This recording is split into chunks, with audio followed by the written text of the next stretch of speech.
comecei assim, não deu muito certo. Boa tarde, bom dia, boa noite, você que está aí assistindo a gente, não sei em que horário, mas que bom que você está acompanhando mais um episódio do nosso querido Cuca Fresca, o podcast cheio de coisas inovadoras, cheio de maluquice aqui desse voz que apresenta e mais os nossos convidados, que são a parte boa do nosso podcast, obviamente, trazendo um pouquinho para você empresário, para você que é empreendedor, coisas que podem ajudar o seu negócio, o seu dia a dia, ou pelo menos uma lembrancinha, digamos assim, uma lembrancinha a mais na sua bagagem cultural. E por falar em bagagem cultural, hoje temos um convidado extremamente necessário para você que precisa aprender a se comunicar, pelo amor de Deus. Tudo bom, professor Sidney? Como você está? Muito bem, graças a Deus, obrigado pelo convite e realmente a parte de língua portuguesa aí faz toda a diferença nesse projeto aí que você estava comentando comigo agora há pouco. Rapaz, e faz diferença, hein? Como é interessante, bom, a gente vai falar muito sobre isso. O episódio de hoje é inteiro dedicado à comunicação, à língua portuguesa, a se expressar. Eu acabo de vir de uma conversa onde, após 45 minutos falando, as pessoas olharam para mim e falaram assim, eu não faço ideia o que você quer que eu entenda. E eu disse, não, pelo amor de Deus, que angústia não me fazer perceber o que eu estou dizendo. Mas não só a interpretação, mas como a simples pronúncia, a gente precisa estar atento, né, professor? Mas antes da gente começar, quem é Sidney? Quem é você na fila do embarque? Bem, eu sou o Sidney Martins, professor de língua portuguesa há 20 anos, trabalhei durante 17 anos em cursos presenciais e também mesclando com online, e já há 3 anos eu trabalho só no mundo online, com preparatórios para concursos públicos, de modo geral, carreiras bancárias, segurança pública, magistério, tribunais. E resolvi agora aceitar uma empreitada recentemente para um pré-vestibular presencial apenas de medicina. Caraca! Eu estava há muito tempo afastado desse público e aí eu resolvi aceitar e estou gostando da jornada. Sarrafo lá em cima, porque Com são certeza. processos seletivos de extrema competitividade, né? Então a língua portuguesa é um baita de um filtrão, né? Nesse tipo de processo seletivo. Mas isso é o que você faz. Quem é o Sidney? Bem, eu tenho 40 anos, completei há pouco tempo, fiz no garoto, dia 28, tá novo. dia 28 de fevereiro. Nasci no interior do Ceará, mas eu nasci na seca de 83, então minha família teve que migrar para fugir da seca pro Rio de Janeiro e morei minha vida inteira no Rio de Janeiro, porque eu fui para lá com 10 meses e morei até 2019 no Rio de Janeiro e estou aqui faz 3 anos. E nessa jornada aí, fiz faculdade de letras lá no FRJ, comecei a dar aula na logo entrada assim. do túnel ali à direita, não? Onde que é a FRJ lá? É na Ilha do Fundão. Eu fiz na Ilha do Fundão, porque na época, eu não sei se a grade ainda é assim, eu fiz o bacharelado e fiz a licenciatura. Então eu fiz o bacharelado na Ilha do Fundão e fiz a licenciatura ali na Praia Vermelha, em Botafogo. Que lugar ruim, né? Chato. Tinha um sambinha quinta-feira muito ruim. Bacana. Acho que ainda tem. Não, e, aliás, de quinta-feira tem lugar pra caramba legal pra ir pro Rio de Janeiro. Mas a gente não veio aqui pra falar de áreas turísticas. Eu queria falar de você, morou no Rio, e Cascavel aconteceu como na sua vida? Então, pode falar nome de empresa? Claro, tudo? fica à vontade. Então, beleza. Eu já vinha desde 2016 para o Focus Concursos para fazer algo esporádico. E surgiu a oportunidade de fincar raízes aqui. Eu, na verdade, já tinha recebido essa proposta algumas vezes de outros locais, de Brasília, de Fortaleza, mas nunca tinha aceitado porque eu era servidor público no Rio de Janeiro. Entendi. Então, isso me segurava. E aí, quando pintou a oportunidade aqui, eu avaliei a infraestrutura da cidade. Caraca, pera um pouco. Brasília, onde mais? E Fortaleza. Fortaleza, e o cara escolhe Cascavel. Tamo podendo ou não? Tá podendo. Caramba, olha, prefeito, que moral. Isso aqui vai até uma publicidade. Vale. Inclusive tá como a segunda melhor cidade do Brasil, tá, né? Puta, que legal, Sidney. Não, e aí eu avaliei ali o entorno, Isso é porque você não centro. conhece Toledo. Não, brincadeira, sacanagem. Eu pego no pé da galera aqui. Conheço Toledo. Não, bonitinho. Eu nasci em Toledo, mas o meu filho nasceu em Cascavel. Então eu fiz um transplante de coração para poder abraçar Cascavel na minha vida, que é quem me deu uma das maiores alegrias da minha vida, que primeiro é meu trabalho e segundo é meu filho. Não, brincadeira, ao contrário. Primeiro é meu filho e depois é meu trabalho. Sacanagem essa parte. Então eu vivo brincando com a galera aqui sobre Toledo e Cascavel. E foi isso que eu conquistei aqui, qualidade de vida. Que legal, porque no Rio de Janeiro eu tinha que acordar muito cedo, passava o dia inteiro na rua, via pouco meu filho, e como eu trabalhava já com videoaulas, eu ficava sempre uma semana fora de casa todo mês, porque eu ganhava muito mais uma semana fora de casa do que um mês no Rio. Então eu estava sempre indo para cá, pro Ceará, para Brasília, para Porto Alegre, para tudo quanto era canto, eu estava cansando já disso. Cansa, cara. E aí eu recebi a proposta de ficar raízes aqui e parar de viajar. Aí eu gostei, achei interessante. Foi meio doído, porque eu tive que largar. Eu tive que largar a prefeitura do Rio e eu dava aula na escola onde eu estudei. Então eu tinha uma relação afetiva. Tem uma relação afetiva, E a minha mãe ainda mora meus pais, né? Eles moram na rua da escola. Então, onde que é lá? É em Rocha Miranda. Não conheço. É zona norte do Rio de Janeiro. Entendi. E eu até brincava, toda vez que eu trabalhava com a videoaula, eu dizia que eu morava em Rocha Miranda, que era a esquina do Leme com Copacabana. Eu morei longe na esquina, pra chuchu. Eu morei na esquina de cá. Leme Copacabana é a esquina de lá. Eu morei na Bulhões Carvalhal, que é o final de Ipanema, entra em Copacabana, mas eu falava que morava no Arpoador. Não, mas você morava bem, tá? Foram 3 meses só. 3 meses, você morava bem, ali é top. É a esquina de cá que eu falo, né? Tem um restaurante, Copo é lá. Tem um restaurante ali perto, eu não sei se na sua época já 2008, tinha. Morei lá em 2008. Eu acho que não tinha. Era um restaurante chamado Entrecô. Não. Que só tem um prato. É um bifão de entrecô, muito bem feito, batata frita e molho, que eu não vou saber do que era, mas que era gostoso. Rapaz, mais caro toda a vida, tá? Uma cerveja era R$32 na época. Caramba, meu. Não, mas lá tem umas peculiaridades. Eu morei no Rio de 2008, foi 2008. Eu fui para lá porque a empresa que eu trabalhava, a agência que eu trabalhava na época, me transferiu para lá para cuidar do departamento de TV da agência. E a direção falou, olha, você tem 3 meses de roupa, comida casa, comida e roupa lavada. Aí eu falei, amigão, não vou querer. Lógico que eu quero. Aí fui morar no Rio, fui morar na Barra, numa época onde a Barra não tinha lei, era moto sem capacete, sem placa, e tava tudo lindo, né? E aí acabou o período da luva, que eles chamam, e agora? Agora eu fiquei desesperado, procurando amigo para juntar apartamento. Aí fui morar na Farm, e da Farm fui para Bulhões de Carvalhal. E depois vim embora. Foi quase um ano, deu praticamente um ano de Rio de Janeiro. Um carnaval? Não, eu cheguei em maio e vim embora em dezembro. Então não passei. Cheguei em março e vim embora em dezembro. Então não passei festa. Eu não fui no Cristo, cara. Não turistei. Eu curti a praia andando a pé, bicicleta e tal. Mas era trabalho. Foi né? Assaltado? Ou passou batido? Não fui, cara. Eu perdi documentos. Eu acho que eu perdi. Eu acho que não roubaram. Porque eu deixei na mochila, cheguei em casa, o zíper estava aberto e vazio. Mas a forma como eu coloquei a mochila nas costas pressionou e eu acho que caiu. Ou alguém passou, abriu o zíper e catou minha carteira. Mas nunca fui abordado. E eu andava com o MacBook dentro do 174, voltando rapaz, você era corajoso, hein? Eu trabalhava no Downtown e morava na Ipanema. Então eu voltava pelo ônibus com o MacBook aberto, resolvendo coisa e fechava dentro do ônibus. Então, assim, no período, claro, dava medo e tal. Mas depois, cara, você vai entendendo alguns processos ou vai ficando mais acostumado. Não se importa mais tanto. Os taxistas falam, pô, você pode fechar o computador, filho? Você está passando aqui pelo Niemeyer, a gente vai passar aqui na frente da Rocinha, sei lá onde, isso aqui. Você pode fechar o computador, filho? Você pode não me expor? Eu falava, não, desculpa, e fechava. Mas, cara, é uma questão que você vai se envolvendo e tá ligado ao nosso assunto, que é uma questão cultural. Culturalmente, você vai entendendo alguns processos local. E quando eu voltei para o Paraná, eu acho que essa nossa conversa nasceu um pouco daí.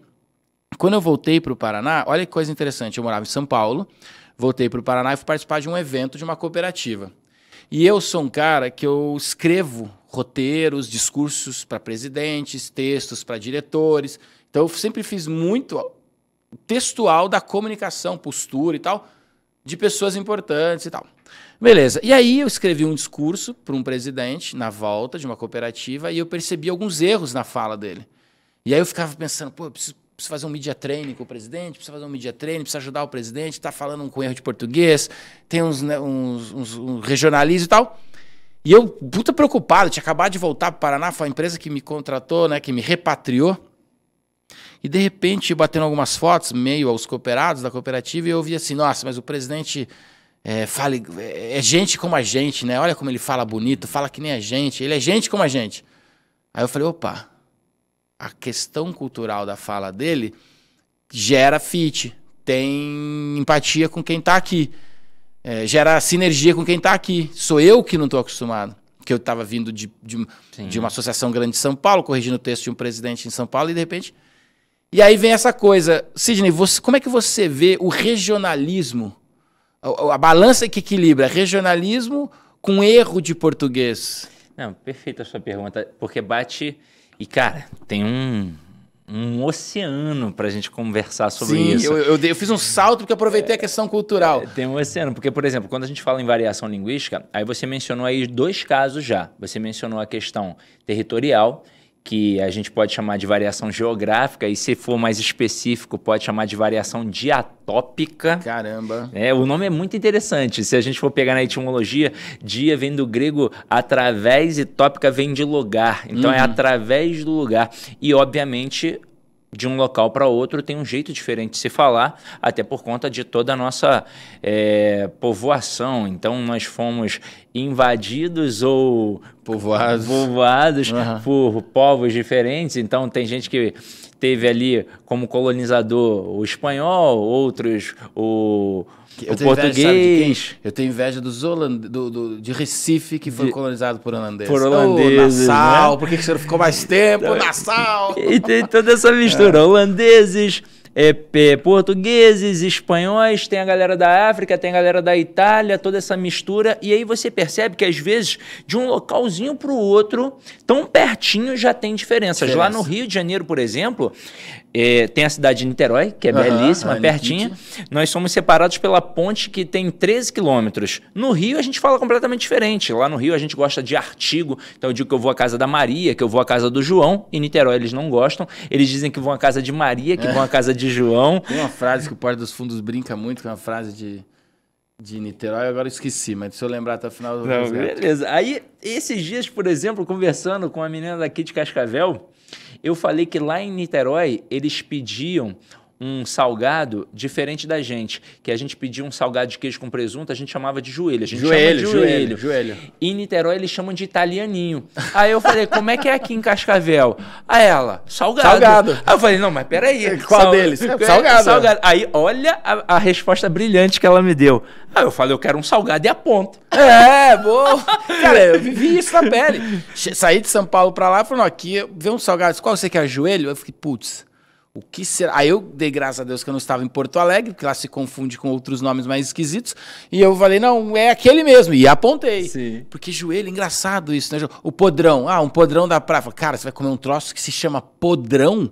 Falei, relaxa, é só um adjetivo. Como é aqui mesmo? Aqui tem um nome, não tem um nome específico? Cara, é o cachorro quente. O cachorro, mas a gente chama lá de podrão. Podrão. E aí, por exemplo, você estava falando dessa parte geográfica, a gente pega o Jornal Nacional. Ele não usa marcas de regionalismo porque ele utiliza o português padrão culto para poder transmitir para todo mundo, abraçar para todo mundo. Inclusive, nos textos oficiais, você não tem essas marcas geográficas, você não tem marcas de pessoalidade nem nada disso.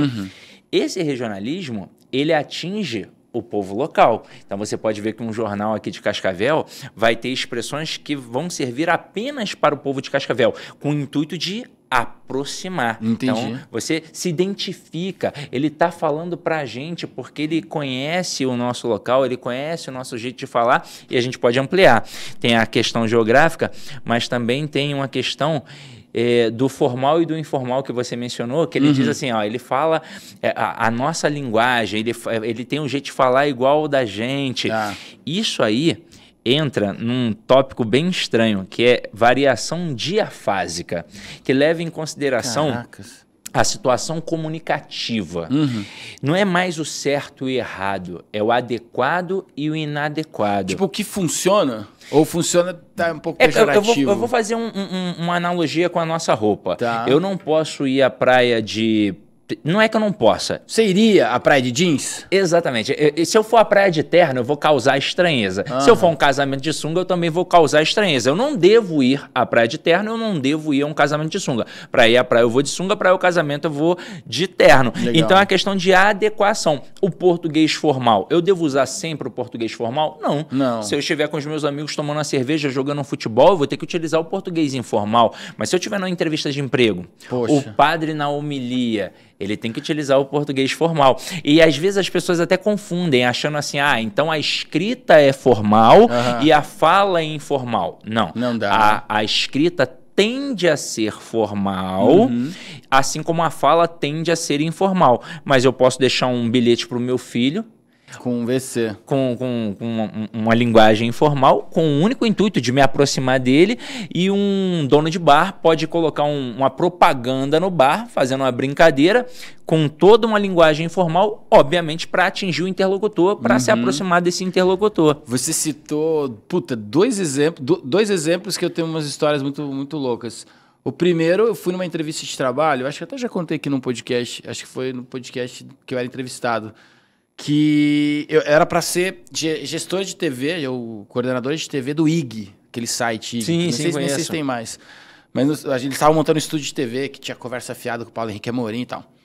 E aí eles estavam montando isso em 2006 e eu fui na entrevista de trabalho meio indicação. Porque todo mundo falou, tem um cara lá na redação que manja de TV e manja de internet, entrevista o cara, eu era o cara. Então eu cheguei meio indicado, então gerou em mim uma certa sensação de confiança. Quem estava na entrevista? Direção de RH, extremamente formal, e a pessoa que ia ser a minha gestora, dread, tatuagem, tô em casa, né? E no meio da conversa, a menina falou assim, o que você imagina de salário e benefício? Eu falei, X mil reais lá de salário e rango. Sabe quando ecoa dentro da tua cabeça? Rango.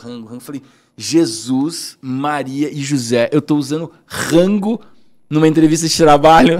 Cara, até hoje eu falo isso, me dá depressão, tem que tomar uns Prozac. Porque é óbvio, não sei se foi isso que obviamente eu não consegui a vaga, mas não sei se foi isso que me detonou. Mas, por favor, né? Existe uma linguagem, né? E eu deixei os pés agirem pelas mãos. E o outro exemplo foi uma vez que eu estava num acampamento de igreja e o padre estava perguntando, e aí, né? O que vocês acham? E eu falei, eu tenho uma reclamação. Ele falou, o que foi? Falei, poxa, uma coisa que eu não gosto na missa é que é voz, correis, entrais, servis, e, troca ideia, tô falando com você, tô aqui na tua frente e tal. E o padre falou assim, quando você vai na casa do seu amigo, você não se sente à vontade para falar com ele? Eu falei, sim. Quando você vai num tribunal, você não tem uma formalidade para falar com o juiz? Sim, então quando você vem na casa de Jesus, ele quer que você fale com ele de um jeitinho que ele se sente à vontade para falar contigo. Aí eu falei, tá certo. Filha da mãe me pegou. E eu passei a entender. Nisso eu faço um outro arco. Você falou de curso online. Você fala com o Brasil inteiro. Sim. Como é que a tua visão, você citou o Jornal Nacional, que também é tentar tirar... Como é que é a tua visão nesse sentido? O cuidado com a língua portuguesa? Porque você tem sotaque. Sim, tem um sotaque forte carioca, né? Apesar de ter nascido no Ceará, as pessoas nem acreditam quando eu falo que nasci no Ceará, porque eles pensam que eu sou cariocão da gema mesmo, por conta desse sotaque. Mas chegou cedo lá no Rio, quando você falou que chegou? Cheguei com 10 meses. E aí o que acontece? Eu cheguei com 10 meses e, obviamente, eu graças a Deus, vi meu pai mudar de fase e viver a época das vacas gordas. Mas eu fui na vaca muito magra. Eu morei até os 20 anos de idade na favela mesmo, favelão. Então, aquela linguagem ali da galera da favela.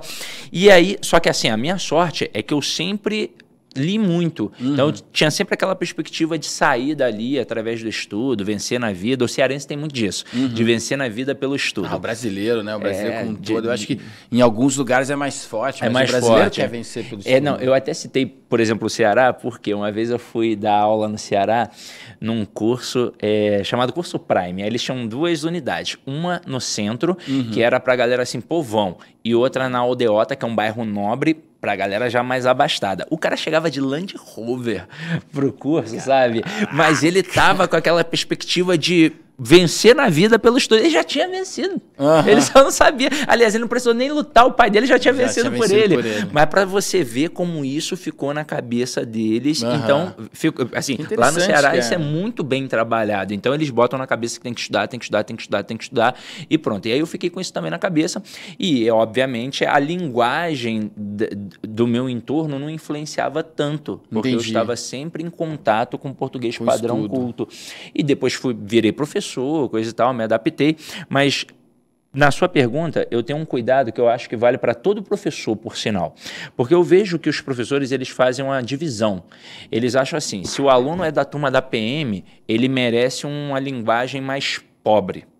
Se o aluno é da turma de tribunal, ele merece uma linguagem mais rica. Isso no curso do preparatório. No preparatório. E de modo geral, tanto no presencial quanto no online, eu já vi vários professores fazendo assim. Então ele entra, até a vestimenta muda. O cara entra numa turma de tribunal, ele vai com uma camisa social, bonitinho, perfumadinho, não fala um palavrão, tenta ser o tempo todo polido. Caraca. Quando entra na turma da PM, ele já vai todo esculhambado, de camiseta, fala palavrão, a cada 10 palavras ele fala 9 palavrões, e aí eu sempre tive essa preocupação. Eu não tenho que fazer isso porque eu acho que eu estou desprestigiando o aluno que está ali para estudar. E aí, qual é o problema dele estar fazendo primeiramente uma turma de PM? Então, eu vou ser o mesmo Sidney em todas as turmas. Legal. Então, eu tenho um cuidado de não falar palavrões. Eu não falo palavrão, por mais que no meu dia a dia, ainda mais vivendo no Rio, a gente é palavrudo mesmo, mas eu não falo palavrões em aula e eu dou a mesma qualidade de aula na turma da PM, na turma do tribunal e na turma de delegado e na turma de magistratura, porque eu acho que é assim que funciona. Caraca. Porque você tem que trazer o aluno para um nível acima e não descer. Porque assim, mas você não vai usar a linguagem dele para descer? Em um momento ou outro eu posso fazer uma analogia para que ele possa compreender. Mas o todo da aula não tem que ser nivelado por baixo, tem que ser nivelado por cima, até porque eu quero que ele passe. O meu sucesso depende da aprovação dele. Claro, a tocada da sua aula já é conteúdo porque ele vai enfrentar na prova. Exatamente. Sei lá, você fica falando aqui, eu dou aula aqui na FAG, onde a gente está gravando, nos estúdios da faculdade, eu dou aula para 2 turmas de audiovisual. E eu não tenho tanto cuidado assim, não. De vez em quando escapa. Porque eu, cara, morei no Rio, morei em São Paulo, eu também absorvi algumas figuras de linguagem no lugar de palavrões, vírgula, pontuação para mim, né? Tentando... E é interessante isso que você está falando, porque a gente busca... não, mas espera, então se eu estivesse dando aula de química, eu poderia falar palavrão, porque o meu conteúdo não é isso que você está dizendo, né? Você está dizendo assim, cara, você tem uma preocupação em manter o sarrafo lá em cima para a tua entrega ser cada vez mais rica. Sim, por exemplo, quando eu fui, a primeira vez que eu fui dar aula num grande curso, na época a gente dizia que era o Barcelona dos concursos públicos, era o Renato Saraiva, era um curso para delegado, para juiz, para promotor, procurador, então eu fui com medo. Caraca, eu era muito moleque ainda, e aí o coordenador falou assim, não, cara, a gente quer alguém como você. Eu já vi sua aula, você não fala palavrões, você vai jogar o conteúdo ali, é isso que eles querem, só que você, de vez em quando, faz umas dinâmicas, uma analogia, você é engraçado por natureza, então vai ser lá. Não é para forçar mesmo, porque alguns, às vezes, tentam forçar algo engraçado, um personagem, e que pode funcionar muito bem, mas pode não funcionar. Então, para não cair no ridículo, é melhor não forçar. Então, como eu trabalhava com eles, eu trabalho com todo mundo. Então, é óbvio que vai ter aquele aluno que não quer estudar. Por exemplo, uma vez eu estava na turma da PM, eu havia acabado de começar a aula, 1 minuto de aula. Aí um aluno levantou a mão e falou assim, professor, não quero aprender isso não quero fazer faculdade de letras. Como se ele fosse fazer faculdade de letras em 4, 5 aulas presenciais, né? Aí eu falei, tá, cara, mas eu não tô te entendendo. Aí ele falou assim... por que você não dá aula só de dicas e macetes? Aí ele deu mole, ele veio mandado, sabe? Você vai entender, ele veio mandado. Por que você não dá aula igual o professor fulano de tal? Eu já estudo com o professor fulano de tal há 6 anos, só dicas e macetes. Aí veio na ponta da minha língua. Mas em qual concurso você passou? 6 anos e não passou nenhum. Dá pra passar na NASA, né? Aí ele, eu não passei nenhum. Eu falei, então tá explicado, meu filho. Vem estudar aqui agora da forma correta. Deixa eu pingando também. E eu acho que, por exemplo, você mencionou a questão da entrevista. Eu vou pegar um link com a preparação e com as entrevistas de modo geral. Eu acho que para tudo a gente tem que pesquisar antes. Boa. Então você tem que ir muito preparado, porque não é só você ser bom. Não é só alguém ter te indicado. Você tem que conhecer quem vai te entrevistar, você tem que conhecer a empresa onde você quer trabalhar. Então, por exemplo, vamos supor, a FAG me chamou para trabalhar aqui. Primeira coisa que eu vou fazer, vou pesquisar sobre a FAG. Vou olhar qual é o nicho de mercado, vou olhar para ver o que vocês estão, de fato, né, precisando. Vou ver quais são as possíveis perguntas que podem fazer e quais são as esperadas respostas. Porque não necessariamente, se eu vier aqui e você me fizer uma pergunta, eu vou responder o que você quer ouvir. Eu vou responder o que eu acho que de alguma forma é certo, mas o que eu acho que de alguma forma é certo pode não ser o que você está esperando. E nessa eu posso sair pela tangente, como uma entrevista de mestrado. Muitos alunos excelentes ficam na entrevista de mestrado e não fazem o mestrado, mas porque eles não sabem o que vai ser perguntado. Então entra no critério surpresa. E aí nessa ele fica meio sem saber o que responder, ele responde qualquer coisa porque ele fica com medo, ele fica assustado, e nessa de ter as pausas, as hesitações, quem está entrevistando pensa, opa, ele não se preparou. E se ele tivesse, opa, peraí, se me pediram para ler 10 livros para fazer a prova objetiva, a prova discursiva, significa que eles vão perguntar sobre esses 10 livros. Mas o que eles perguntaram em outras entrevistas? Qual é o melhor desses 10 livros? Qual livro você tiraria daqui? Mas se eu fizer isso antes, eu fico preparado para as perguntas. Claro. Se eu não fizer, imagina só, dos 10 livros, de qual livro você mais gostou? Eu gostei de todos. E qual livro você tiraria? Aí você olha, aí você pensa, caraca, todo mundo que está aqui nessa banca examinadora é autor de um desses livros. Como é que eu vou falar que eu vou tirar um desses livros? Não, eu não tiraria nenhum, não. Aí olha só como é que fica vago. Eu adorei todos os livros, eu não tiraria nenhum. Tá, mas... aí, cara, né? Como é que você vai trabalhar opinião em alguém que parece não ter opinião nenhuma, né? Você sabe que, eu me lembro por uma vez um projeto de faculdade, você comentando, onde a gente estava na aula de semiótica, e a professora deu Gilberto de Menstein, pode ser? Brasil, Brasilis, uma coisa assim. E falava... A mensagem do livro, para mim, foi... O brasileiro só pode ser... O brasileiro que nasceu Pierrot só pode ser remomo no carnaval. Ou seja, não tem mobilidade social, não tem oportunidade, um monte de coisa. Esse ano era 2002, 2003, eu já estava na minha segunda faculdade de Educação de Jornalismo. E aí, cara, a sala era um U, e a primeira pessoa aqui da ponta falou, adorei, porque o livro é isso, o livro é aquilo, aquilo outro. E veio vindo, e todo mundo pegou carona no argumento. E eu tava bem na crista do U, como se fosse um gráfico de Gauss, eu tava na crista. Aí chegou em mim e eu falei, eu achei uma bosta. Aí a professora, maior cara de doutorado, sabe aquelas pessoas acadêmico, cheio de cara de quem defende projeto um atrás do outro? Beleza. Por que, Alexandre? Eu falei, professora, o cara, primeiro, ele mora em Nova York, né? Acho que era Gilberto de Menstein, não sei. O cara mora em Nova York, o cara não mora no Brasil na época. Não mora no Brasil.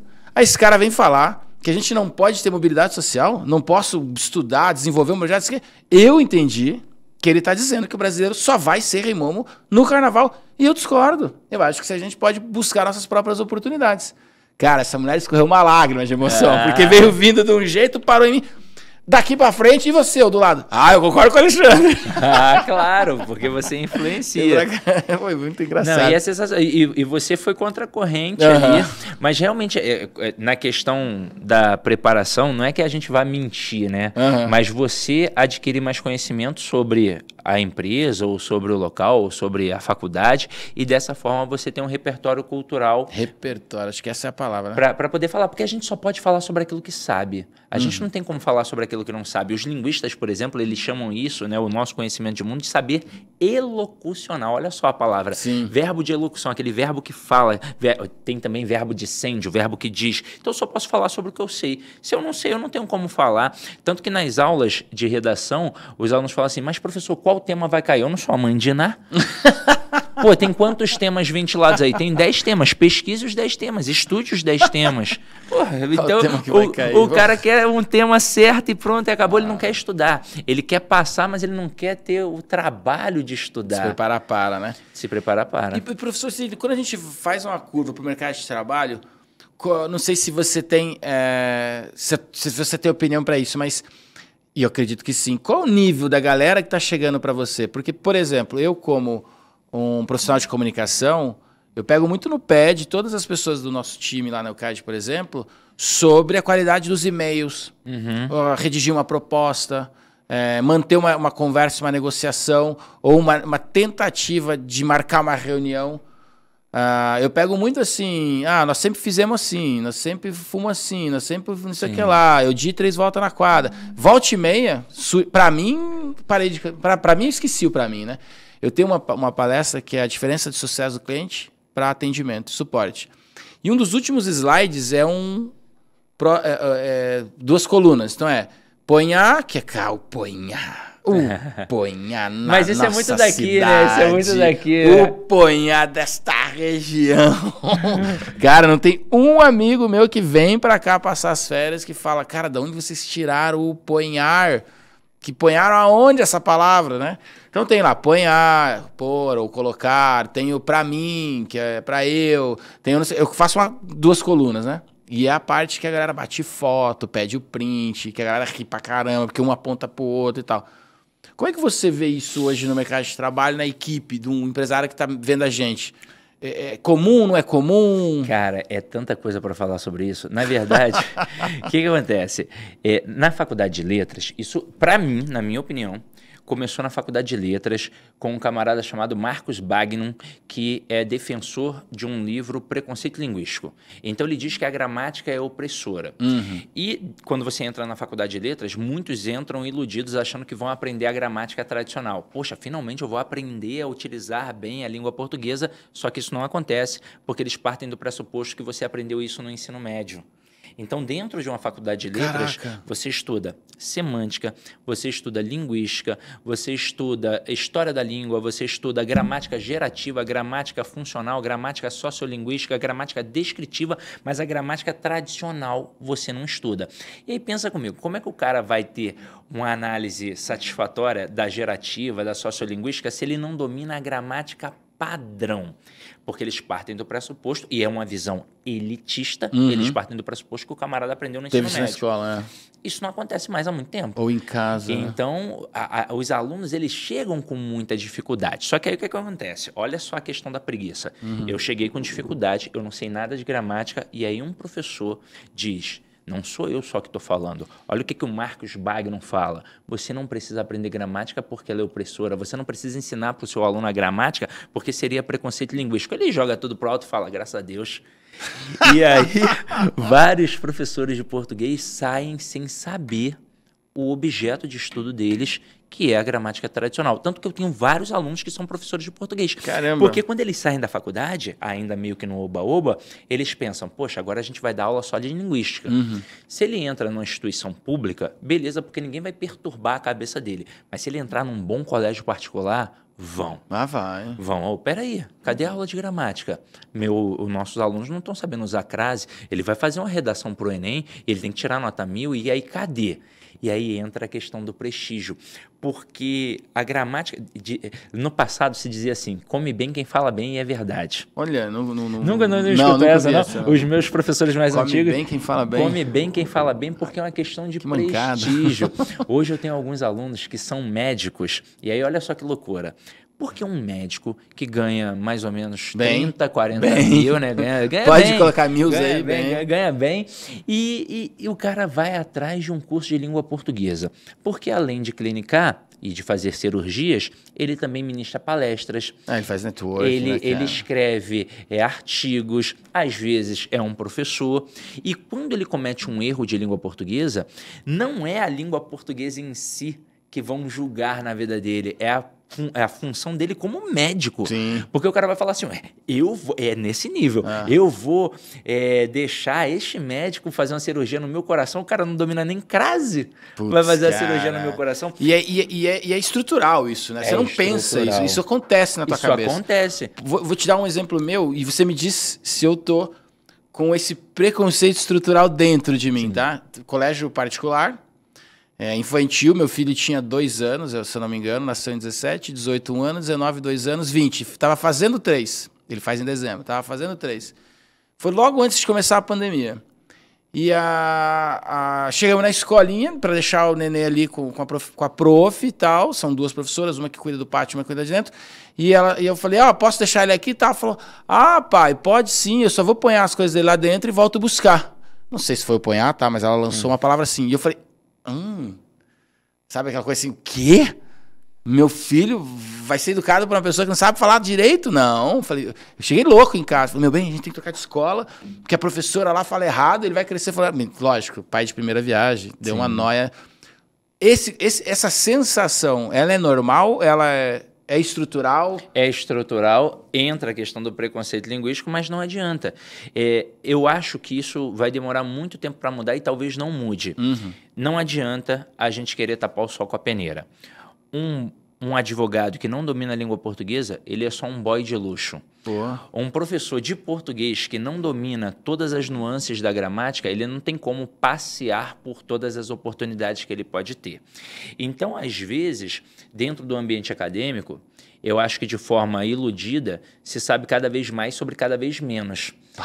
Então não adianta você, eu sei tudo sobre a fricativa alveolar lá da África. Mas você não sabe a diferença de um substantivo abstrato para um substantivo concreto. E aí, como é que você explica isso até mesmo para uma criança? Então, a gente tem que realmente ter esse domínio, que é um domínio de prestígio, para a gente chegar naquela situação do discurso daquele presidente que você falou.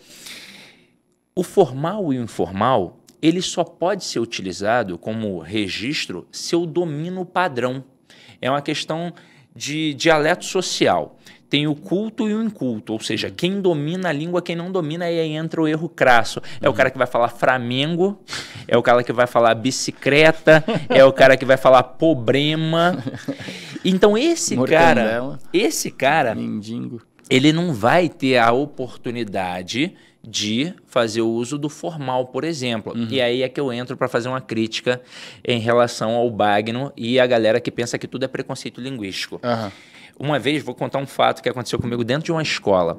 Eu estava na sala dos professores e tinha uma professora na minha frente, assim, ela estava corrigindo redações e eu estava aqui quieto, de bobeira, só esperando minha vez para subir. Um aluno entrou para pegar uma bola para ir para a quadra. Aí ele falou assim, eu vim pegar só uma bola aqui que nós vai jogar um futebol. Aí eu falei, não, meu filho, olha só, vou te explicar um negocinho. Você ou diz, nós vamos jogar um futebol, que é o padrão, é o certo, mas como a gente está aqui num momento mais de informalidade, você até pode dizer, a gente vai jogar um futebol. Então, ou você diz, a gente vai, ou você diz, nós vamos. Mas a gente vamos ou nós vai, não rola. Aí ele saiu e ela foi falar assim para mim, me admira você, um professor da UFRJ corrigindo o aluno. Eu falei, peraí. Se eu não corrigir, quem é que você acha que vai corrigir? É o pai? Quem é que você acha? Eu falei, o pai dele sabe menos do que ele. Se eu não corrigir, se eu não fizer isso. Ela, não, mas é preconceito linguístico. Eu falei, não, peraí. Eu estou dando uma oportunidade para que um dia ele possa fazer a escolha dele entre ser formal ou informal. Mas se eu não corrigi-lo agora... Ele não vai ter opção. Ele nunca vai ter opção. Aí... Eu concordo com você, cara. Uma semana depois, o que ela estava fazendo? Dando várias canetadas na redação dos alunos. E os alunos eram alunos de ensino fundamental, segundo segmento. Tinham entre 10 e 14, 15 anos. E ela dando várias canetadas. Aí eu falei, não, peraí. O que você está fazendo aí com essa redação? Você está corrigindo os alunos? Eu fui bem sarcástico com ela. Me admiro você, uma professora formada na UFRJ, corrigindo os alunos. Ela, não, mas aqui se exige a norma padrão. Eu falei, opa, então peraí. Então você acha que aquele aluno ali de 12 anos, de 11 anos, se a gente não fizer uma correção rotineira, ele vai ter a maturidade de saber, no dia a dia eu posso falar de qualquer jeito e aí na hora de uma redação para minha professora eu tenho que utilizar o português formal? É muito difícil isso não existe. É muito difícil. Eu sou o maior exemplo disso aí. Esses dias atrás eu estava ajudando aqui a corrigir redação na FAG, do vestibular, e minha formação é jornalismo e roteiro, então eu trabalho com texto, né? E aí os meus amigos de infância, estamos aqui em Toledo, vamos tomar uma cerveja e tal, vem, passa aqui. E eu, cara, tô corrigindo redação aqui do vestibular na FAG, e eles, você? Vamos ferrar. Por quê? Porque eu demorei muito tempo para ter a minha liberdade comunicativa aqui, informalmente, mas nos meus textos, cara, eu sou pago para corrigir livro. Sim. Entende? Então, assim, com relação a trabalho, está muito claro na minha cabeça. Hoje em dia, com ferramentas digitais, óbvio, facilitaram muito o meu trabalho de corretor, de redator, além de corretor e redator, de roteirista. Né? Então, assim, um roteiro você tem a linguagem formal para não ter confusão e quando você vai produzir as falas, você tem a fala daquela situação, que pode ser de época, pode ser regional de alguma situação, pode ser com sotaque, eu não sei se o personagem tem sotaque. Então, é complicado você navegar nesses mundos. Pô, que nem você falou, essa maturidade é difícil ter.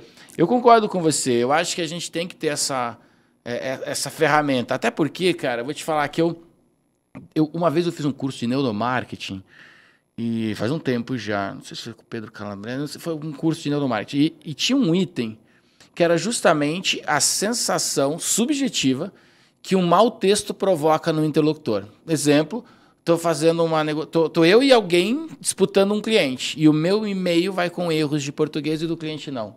Cara, a probabilidade do cliente escolher o outro é grande e você não vai conseguir explicar por quê. E nem o cliente. Mas a sensação de ler um texto com erros de português fez ele escolher pelo outro. Pô, Alexandre, mas o cara viajou, é 1 em 1 milhão. Eu falei, cara, eu não sei. Mas se alguém estudou e disse que é possível, eu gostaria que o meu vendedor enviasse um e-mail sem erros de português. Sim. E a gente pega. Por exemplo, eu já corrigi muitas redações também em concurso. Quando a redação vai com uma apresentação visual ruim, então a letra não é tão legível, não respeita a margem direita, a margem esquerda, rasuras, erros ortográficos de regência e por aí vai, isso demonstra um desmazelo.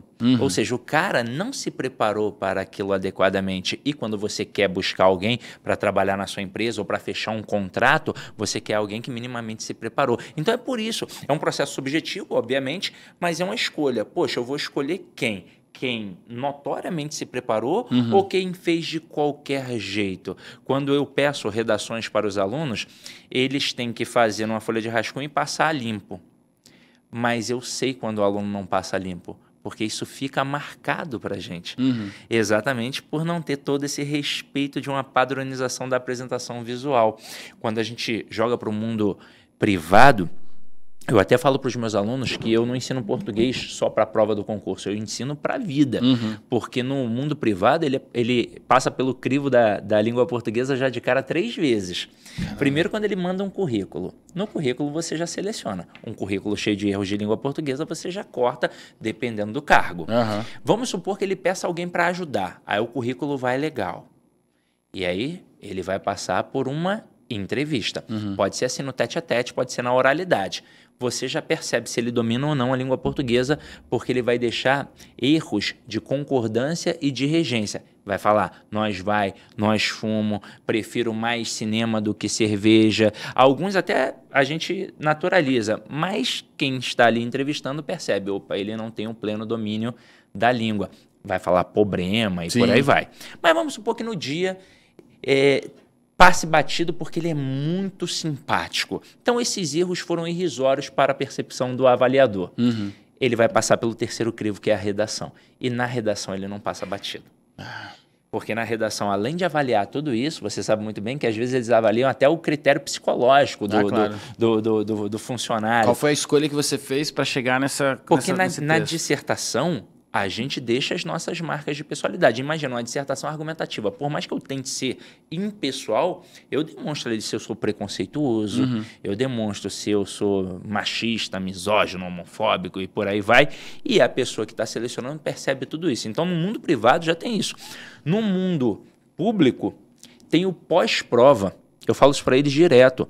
Quando você entra para um tribunal, por exemplo, analista do TJ, você pode ir para um cargo comissionado. Esse cargo comissionado não é porque você domina o direito, porque todo mundo que está ali domina o direito, é porque você domina a língua portuguesa. Caraca. E o teu chefe imediato, ele percebe na tua oralidade e na tua produção textual. E é por isso que vários servidores vão trabalhar diretamente com o juiz para auxiliar nos textos do juiz.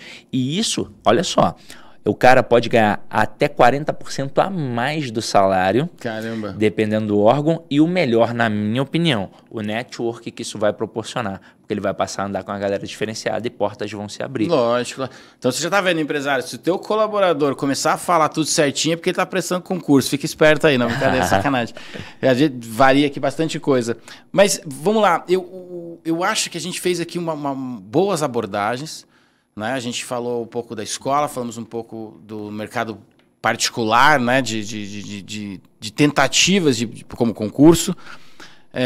Como é que você vê a tecnologia chegando? Esses dias eu estava dando uma aula, a aluna simplesmente, eu falei, ó, a gente vai produzir um roteiro Master Cine assim, assim, assado. Ela abriu um app, Sim. colocou lá mais ou menos o que eu estava dizendo e enquanto 28, sei lá, 30 alunos foram para casa com papel e caneta, sei lá o que, para trazer o roteiro na próxima aula, ela falou, professor, te manda no teu e-mail?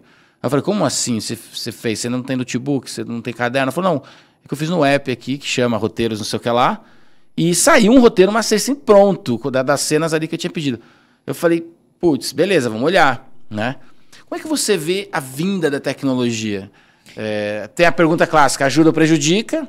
E a outra que é o seguinte, como pegar carona? Sim, eu acho que tem os dois lados da moeda. Pode ajudar, porque obviamente vai facilitar a nossa vida, mas eu acho que esse pode ajudar a nossa vida e pode facilitar é como um macete numa questão de qualquer matéria. De matemática, por exemplo. Se o professor de matemática mostra o macete só pelo macete, no fim das contas aquilo não vai servir de muita coisa. Então ele tem que mostrar a base teórica e mostrar o macete para facilitar, para agilizar. Na língua portuguesa, por exemplo, já que é a minha seara, fica mais fácil, não existe macete propriamente dito. Existe constatação da regra geral. Quando a gente fala, por exemplo, para o cara, ó, tá com dúvida se tem ou não tem crase, troca o termo feminino depois do A por um termo masculino. Se acarretar a estrutura ao, vai ter crase. E aí eu coloco assim, refiro-me à diretora, troca a diretora por diretor, refiro-me ao diretor. Mas isso não é um macete, isso é uma constatação de regra, pois o que é o a? É a preposição que foi exigida pelo termo anterior, pois quem se refere a alguém, e o que é esse o? É um artigo admitido pelo termo posterior. Mas por que artigo o? Porque o termo posterior é masculino. Quando for um termo feminino, obviamente vai ser o artigo feminino a, e crase é a fusão do a, preposição com artigo.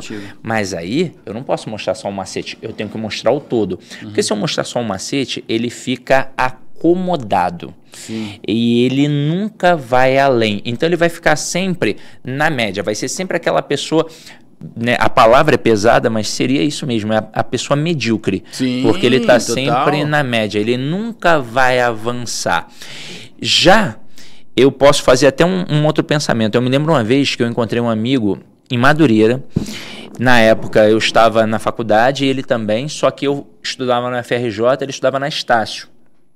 E ele falou assim, cara, tá indo pra casa? Eu falei, tô. Mas espera aí que eu vou passar ali na biblioteca para pegar um livro. Aí eu falei, pô, mas pera aí, eu tô com pressa. Ele, não, mas é rápido. Eu falei, como assim rápido, cara? Como é que você vai à biblioteca rápido? Aí ele, não, é rapidinho, confia em mim. Aí a gente foi, ele deu um papelzinho com o nome do livro na mão da menina da biblioteca. Ela foi lá, pegou o livro, deu pra ele, ele foi embora pra casa. Eu falei, caraca, é assim? Ele, ué, na tua faculdade não é assim? Eu falei, cara, na minha faculdade o professor não dá o nome do livro. Ele dá o tema, eu vou para a biblioteca, pesquiso uns 5 ou 6 livros diferentes e vou para a prova esperando para ver o que vai dar. Então a gente criava uma autonomia. Eu acho que é isso que a tecnologia às vezes tira do aluno. Você me deu você abriu um horizonte na minha cabeça agora. É autonomia, porque assim, se você perguntar aqui, só sobre esse ponto pesquisado por ele, show de bola.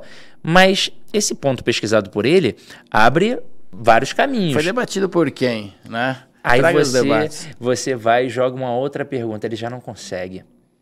Porque ele perdeu a autonomia, ele perdeu a capacidade... Ele vai pesquisar de novo em outro lugar, sei lá. Ele perdeu a curiosidade.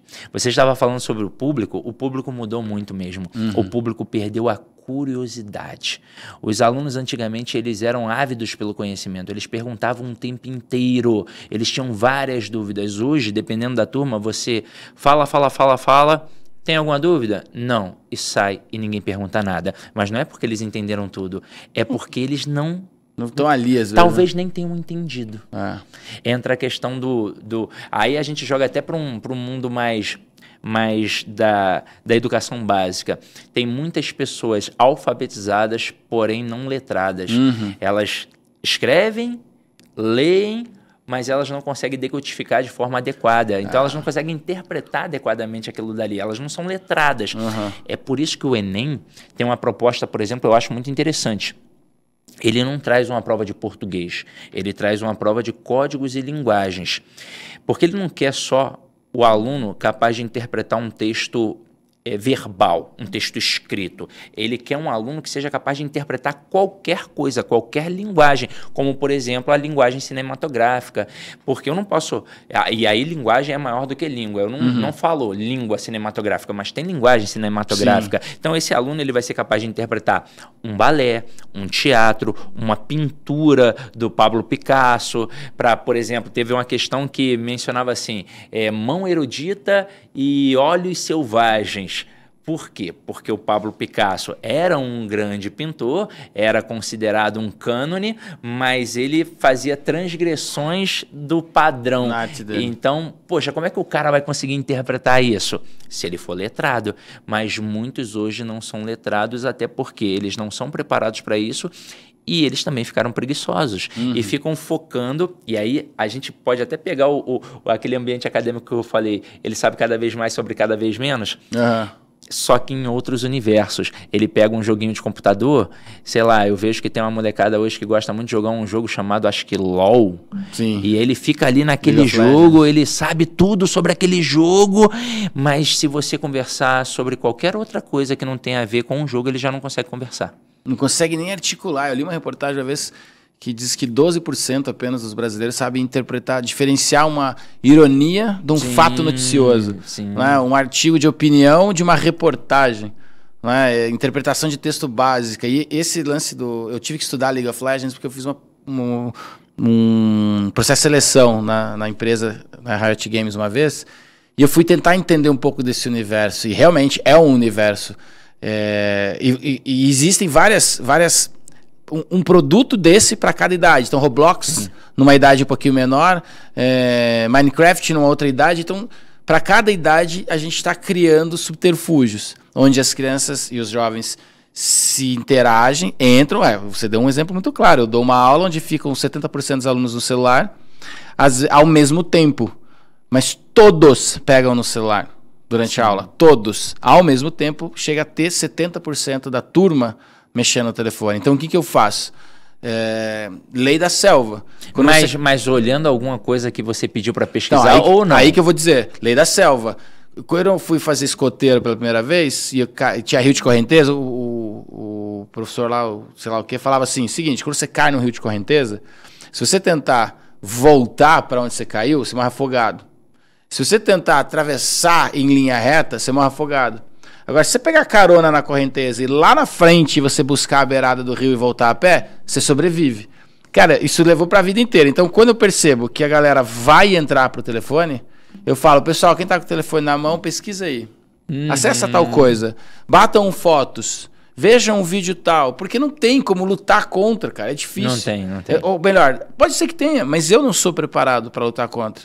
Mas eu tenho uma bagagem para entregar muito grande. Então, como é que eu organizo isso? E ainda ajudando a ler melhor, ajudando a gerar cultura. Não é só a minha matéria, eu tenho que ensinar roteiro. Mas eu tento também te preparar para o mercado de trabalho, te preparar para ter uma cultura melhor. E assim por diante eu vou construindo as curvas, né? E ainda convencer de que aquilo realmente vai ser significativo um dia. Porque num primeiro momento talvez ele não acredite. Por que eu estou estudando isso? Para que isso é necessário? Por quê? Aí às vezes o cara, dependendo do local então, ele até fala assim, mas professor, peraí, aquele discurso de que eu tenho que estudar para vencer na vida, ele não vale para mim, porque eu sou herdeiro. Putz. Mas aí, meu filho, se você não estudar, talvez essa herança... Dilua, e você vai dilapidar todo o patrimônio que seu pai lutou durante anos para poder conquistar. E tem que mostrar isso, mas ele não acredita também. Não, porque ele é imediatista, ele vê o hoje, Exato. Né? Sidney, estamos chegando aqui no final do nosso tempo. Cara, que papo massa, cara. A gente podia ficar aqui muito tempo, porque eu acho que a língua portuguesa ela é paixão, ela é apaixonante, ela é a paixão de muita gente.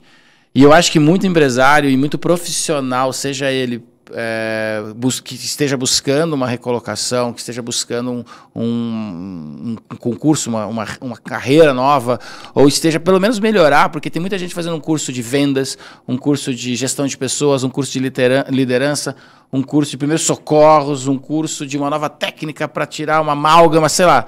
Tem muita gente estudando nesse exato momento, mas todas elas veem na língua portuguesa ou uma grande aliada ou uma grande inimiga. Sim, ó, o copy, nesse mundo do... Putz, pois é, esse é um tema legal, cara, vamos esticar. Esse é um tema legal. A gente tem no SEO, Search Engine Optimization, é o quê? Tornar um texto cada vez mais buscável pelo Google. Ou seja, às vezes significa deixar de ser tão regra do português assim. E aí entra o copy nessa história. O copy que você estava dizendo é o copyright, né? Sim, o copyright. Mas eu vejo que o que acontece? Tem dois caminhos. O cara tem que utilizar um bom português, ainda mais dependendo do que ele está vendendo. Imagina, poxa, vou vender um curso de português. Como é que o copy de um curso de português vai com erros de língua portuguesa? Só que em alguns momentos ele pode sim fazer o uso do português informal porque ele tem que ter pleno domínio do interlocutor. A gente pode, por exemplo, falar sobre dois grandes escritores e aí é óbvio que é algo contestável, porque vai ter gente que vai falar assim, isso aí é um grande escritor? Calma. Paulo Coelho e José Saramago. Pô, os dois né? E aí, cada um com estilo diferente. O José Saramago, ele utiliza um português formal, às vezes ultra formal, que distancia o brasileiro. Por isso que ele é muito comprado e pouco lido, porque o cara começa a ler e não entende nada e abandona. Mas ele quis assim, porque é esse público que ele quer. Humberto Eco é assim. Dizem que as 160 primeiras páginas do Humberto Eco é para ele selecionar quem ele quer que realmente o leia. Exato, ele está selecionando o público. E o Saramago, por exemplo, ele traz problemas sem soluções. Aí imagina, o camarada já tá cheio de problemas e ainda vai arrumar mais um problema para a vida dele. Por isso que ele é muito comprado e pouco lido. Então, quem persiste realmente vence e conquista algo muito significativo. Já o Paulo Coelho, ele vem com a outra pegada. Poxa, ele fez parceria com o Raul Seixas, ele pode escrever o que ele quiser, mas ele escolheu falar sobre autoajuda e é óbvio que ele não aprofunda, ele fala de forma bem superficial, porque se ele falasse de forma profunda, a minha mãe, por exemplo... Seria ela aí, Ribeiro, e não o Paulo Coelho. A minha mãe não entenderia, então ele fala de um jeito que todo mundo entende, utiliza um português semi-formal e informal para que a linguagem do povão, e aí todo mundo realmente compreende, e ao invés de trazer problemas, ele traz soluções. 10 soluções para você conquistar um emprego melhor. 10 não sei o quê. Tudo isso. Então, mas os dois, o Paulo Coelho, ele poderia assumir a função do Saramago. O Saramago é a função do Paulo Coelho, mas é uma escolha. Ele escolhe o público e pronto, e vai. Você sabe que esse mesmo exemplo, uma vez eu estava falando com o meu diretor italiano que eu tive lá em São Paulo, eu falei, tô lendo Dan Brown, que é o Código da Vinci, Anjos e Demônios e tal. Ele falou, caraca, Dan Brown é muito foda, porque você não sabe aonde começa a história, onde termina a ficção, onde começa a ficção, onde termina a história. Aí eu fui pra Itália, fui pra França, você olha os lugares, fala, o livro falava dessa estátua, aí você olha pra mão da estátua, beleza. Aí meu diretor falou assim, você tá lendo livro de criança. Vai ler Humberto Eco, vai ler o Pêndulo de Foucault. Que é exatamente o Dan Brown, Humberto Eco é o que você... Lógico, eu fiz uma analogia humilde aqui, do Paulo Coelho pro Saramago. Um poderia ser o outro. Sim. Mas o Dan Brown vendeu muito mais, virou filme e o caramba.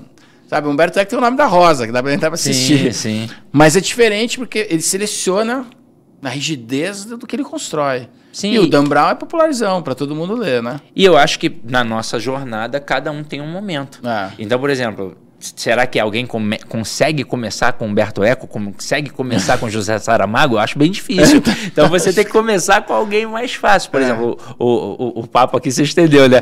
Machado de Assis. Por que ele é odiado nas escolas pelas crianças? Porque não trabalham direito. Aí você traz para um menino de 10, 11 anos um Memorial de Aires que é pesado, com uma pegada política densa que nem um adulto às vezes vai entender, e você apresenta para um menino de 12 anos. Por que não trazer os contos de Machado de Assis com calma, com leveza, para depois trazer outros livros, trazer, quem sabe, a trilogia, né? O Dom Casmurro, Memórias Póstumas de Brás Cubas, o Quincas Borba, e aí sim trabalhar aqueles conceitos e aí, obviamente, ser mais entendido. E por que eu falo isso? Porque na Faculdade de Letras acontecia muito. Os professores falando que o Machado de Assis era sensacional, melhor escritor de todos os tempos, e aí vários alunos assim... É um chato. É chato. Chato pra caramba, detesto. Só que de tanto escutar todo mundo falando que Machado de Assis é legal, em algum momento ele decide ler realmente Machado de Assis de novo. Só que agora num outro momento. Porque agora, com mais bagagem, maturidade, aí ele entende o que ele não entendeu com 12 anos, mas agora com 19, com 20 ele é capaz de entender. E ele fala assim, nossa... Que sensacional. E aí ele ainda pensa assim, legal. Eu era uma anta, né? Porque, como é que eu não entendi? Mas é porque não trabalharam como deveria ter sido trabalhado. Então, às vezes, a culpa é também do sistema educacional que não mostra na hora certa o que é para mostrar. Eles vêm com aquela ideia de estude isso para o vestibular e não estude porque faz parte da tua história, né? Exato. Eu faço um arco aí, eu nunca tomei uma invertida ao vivo aqui, não sei se vai ser a primeira vez. Mas eu faço um arco com Monteiro Lobato. Eu acho que Monteiro Lobato tinha duas formas da gente absorver. Uma foi do jeito que veio, o Sítio do Pica-Pau Amarelo. E a outra foi como crítica política. Sim. Alguém parou para ensinar para uma criança que as vendas do título de nobreza de Marquês de Rabicó e Visconde de Sabugosa não existiam, era uma crítica de Monteiro Lobato. A sociedade na época deixou ele morrer louco, né? Sei lá, não vou entrar em méritos aqui, em critérios aqui, mas... Talvez a gente precisasse disso que você está dizendo, uma adaptação. Eu fui ler o Bom Crioulo, eu fui ler uma sequência de livros. Eu já estava no segundo, terceiro ano de faculdade, porque minha mãe me deu uma coleção de livros. Eu falei, cara, o mínimo que eu posso fazer é ler alguns, porque ela está me dando uma coleção nova. E eu senti isso que você está dizendo. Com outros olhares, com uma outra bagagem, aquilo foi absorvido. Sim, não, com certeza. Tem que ter esse momento de mediação. A mediação é muito importante para que você possa entender algo que é complexo para você naquele momento, mas que pode se tornar acessível se alguém assim o fizer. A gente pode tirar um exemplo que acontece aqui em Cascavel, na missa da Catedral, às 10 horas da manhã, no domingo.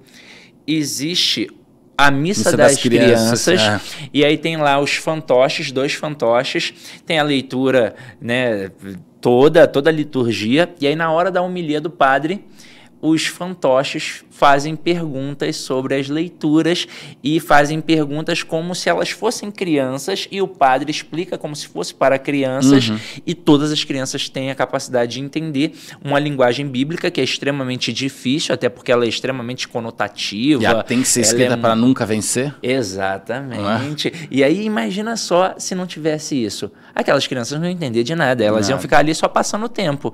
Ah, beleza, o padre entrou, falou, jogou a água benta em mim, fez o sinal da cruz, tchau e benção, e pronto, e acabou. Mas não, elas são capazes de entender por que pensaram nisso e fizeram um momento de mediação para explicar aquilo dali de forma lúdica, de forma didática. Eu acho muito interessante. Legal. Sim, cara, papo sensacional. Eu espero que vocês tenham gostado, assim como eu gostei. Me empolguei aqui, já falei um monte de história. Mas espero que seja isso que ajude a deixar tão bacana esses assuntos que a gente traz toda semana aqui para vocês. Te agradeço mais uma vez, cara. Obrigado por ter vindo.